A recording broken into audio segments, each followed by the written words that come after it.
Today's global markets are holding their breath, waiting for a crucial signal from the U.S. jobs report that could reshape economic expectations. The spotlight is firmly on employment data, as investors and traders try to read whether the American labor market is weakening, a development that might push the Federal Reserve toward lowering interest rates. But here's where it gets controversial. While many anticipate a rate cut, the foundations of this expectation remain hotly debated. On Friday, global stock markets experienced a lift, buoyed by rising hopes that the Federal Reserve might ease its monetary stance soon. European indices like the Stoxx 600 and the FTSE 100 started the day higher, mirrored by gains across Asian markets as well. This optimism followed news from the U.S. that jobless claims unexpectedly climbed, leading the S&P 500 to reach yet another record high. Investors now seem almost convinced that the Fed will cut interest rates during its upcoming two-day meeting scheduled for September 17th. Meanwhile, the U.S. dollar slipped slightly, giving back some of its gains from earlier in the week. Long-term government bond yields in Europe also declined from their recent peaks, reversing some of the sharp increases seen earlier in the week. These earlier spikes had been partly driven by unease surrounding government debt issues overseas. For instance, borrowing costs in the United Kingdom reached their highest level since 1998, signaling growing fiscal concerns. In the commodities space, oil prices are set to close the week lower for the first time in 3 weeks. This drop is primarily prompted by worries over increased supply and cooling demand. Notably, Reuters reported that 8 OPEC+ member countries are considering boosting oil production further during their upcoming Sunday meeting. Adding to supply pressures, U.S. crude inventories unexpectedly rose by 2.4 million barrels last week, defying analysts' predictions of a decline. Turning to other notable stories today, President Donald Trump has eased the pressure on Japanese car manufacturers by reducing the hefty U.S. tariffs imposed on their vehicles.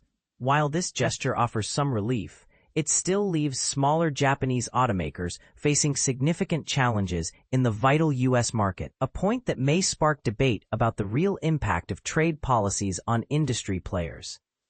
Gold prices inched up, on track for their strongest weekly increase in 3 months.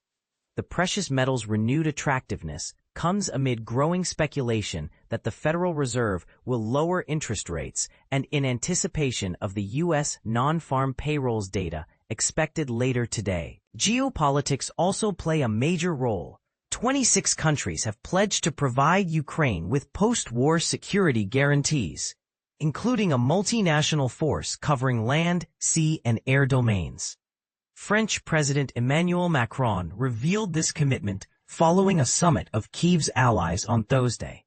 Such developments raise questions about future global security and alliance responsibilities.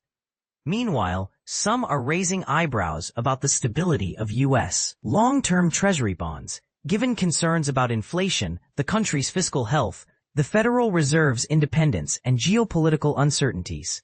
In response, many central banks appear to be turning back to what some still call the barbarous relic, gold.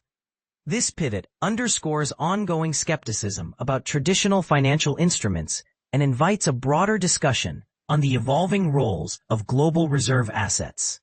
In the energy sector, Abu Dhabi National Oil Company's $18.7 billion bid to acquire Australian LNG producer Santos isn't just a question of money.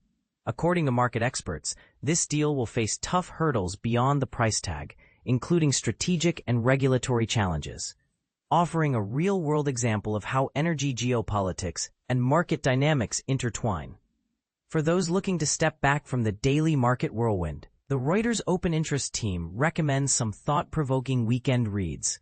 1. Brad Setzer, a Council on Foreign Relations fellow, unpacks the true story behind the dollar's 2008 surge during the financial crisis, challenging the popular belief that foreign capital fled to the U.S. at the peak of the chaos.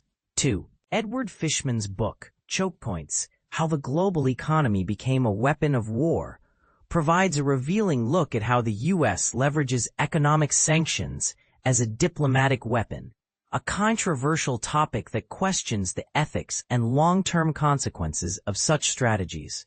3. The latest U.S. Geological Survey report explains what makes a metal critical for modern industries, illuminating the strategic importance of rare earths and other resources vital for technology and green energy. 4. A sharp reminder of historical parallels. Following President Trump's sudden dismissal of the head of the U.S. Bureau of Labor Statistics in the wake of disappointing July payroll numbers, some experts draw uneasy comparisons with Argentina's economic turmoil nearly 2 decades ago, prompting questions about political interference in economic data. Chart of the day highlights gold's remarkable rise, marking its strongest weekly performance in 3 months. Market analyst Jamie McGeever notes that gold now accounts for a larger share of central bank reserves than U.S. Treasuries for the first time in nearly 30 years, signaling a significant shift in reserve asset preferences. Upcoming to watch closely, the U.S. August non-farm payrolls report, a critical piece of data that could set the tone for markets and monetary policy in the weeks ahead. What do you think? Is the market's confident anticipation of a Federal Reserve rate cut justified, or are we missing deeper economic signals that could lead to an altogether different outcome? And how do you view the resurgence of gold and its role as a safe haven in today's volatile environment? Share your thoughts and join the conversation below.